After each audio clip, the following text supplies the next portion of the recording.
మేడ్చల్ జిల్లా బోడుప్పల్లో హిందూ సమ్మేళనం ఘనంగా నిర్వహించారు. మన సంస్కృతి, సనాతన ధర్మం, భారతీయ విలువలను కాపాడాలని పిలుపునిస్తూ ఈ మహా సమ్మేళనం అంగరంగ వైభవంగా జరిగింది. హిందూ ధర్మానికి ఎదురవుతున్న సవాళ్లను ఎదుర్కొనేందుకు హిందువులంతా ఒకే గలంగా, ఒకే శక్తిగా ఏకమవ్వాలని పిలుపునిచ్చారు. హిందుత్వ మహోన్నత వైభవాన్ని ప్రపంచానికి చాటి చెప్పాల్సిన అవసరం ఉందని పేర్కొన్నారు.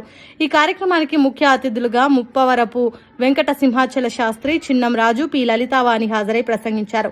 సమాజంలో సాంస్కృతిక విలువలు, ఐక్యతను పెంపొందించాల్సిన అవసరాన్ని వారు వివరించారు. స్థానికంగా పెద్ద సంఖ్యలో ప్రజలు పాల్గొని కార్యక్రమాన్ని విజయవంతం చేశారు.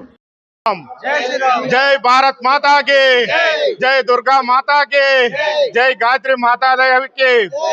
ఈ రోజు మన బోడుప్పల్లో గాయత్రి మాతా దేవి గుడి ప్రాంగణంలో అంగరంగ వైభవంగా హిందూ సమ్మేళనం జరిపిస్తున్న 7 కాలనీల పెద్దలందరికీ నా తరపున ప్రత్యేక ధన్యవాదాలు.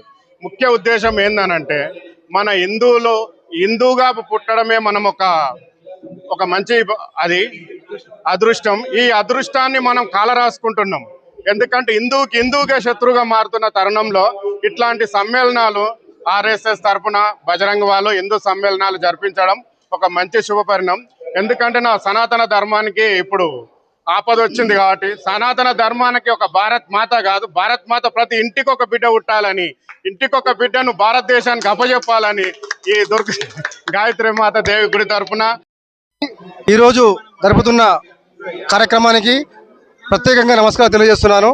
అలాగే హిందూ బంధువులందరూ ఐక్యతగా ఉండి మన దేశ పోరాటంలో ఒకరొకరు ఒక వంతుగా సహాయ సహకారాలు అందిస్తూ దేశాని కోసం ఎంతవరకైనా మనం లాస్ట్ గత సంవత్సరం 22 నాడు, ఏప్రిల్ 22 నాడు పాల్గామ్ ఉగ్రదాడిలో మనం హిందూ ఖాతాను చూసి మనల్ని ఉక్కకోత కోసి తుపాకీతో చంపారు. అలాంటి కాకుండా ఉండాలంటే మన దేశంలో హిందువులు ఐక్యతగా ఉండాలి.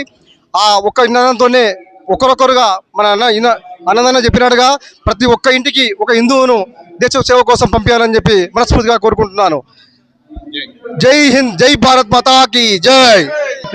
నగర్ కాలనీలోని గాయత్రి అమ్మవారి టెంపుల్లో అంగరంగ వైభవంగా జరుగుతున్న హిందూ సమ్మేళనకు పార్టీలకు అతీతంగా అన్ని పార్టీల నాయకులు, కాలనీ అధ్యక్షులు, కార్యదర్శులు హిందూ సమ్మేళనకు హాజరైనందుకు వారి అందరికీ ధన్యవాదాలు. ముందుగా పాత్రికా మిత్రులకు కూడా ధన్యవాదాలు. ఈ చక్కటి కార్యక్రమాన్ని వాళ్ళు వీక్షించి లైవ్ ప్రోగ్రాం పెట్టినందుకు. ముఖ్యంగా మేము చెప్పదలుచుకున్నది ఒకటే, మనం కేరళ ఫైల్ చూసినాం, కాశ్మీర్ ఫైల్ చూసినాం. ఇయర్ ఆఫ్టర్ మనం చూడాల్సింది ఒకటే, సింధూర్ ఫైల్ చూడాలి. ఎందుకంటే మిత్రులు చెప్పినట్టు మన దౌర్భాగ్యం ఏంటంటే, మనకు శత్రువు ఎవడో కాదు, మన హిందూ శత్రువు అయ్యిండు. ఎందుకంటే వాడు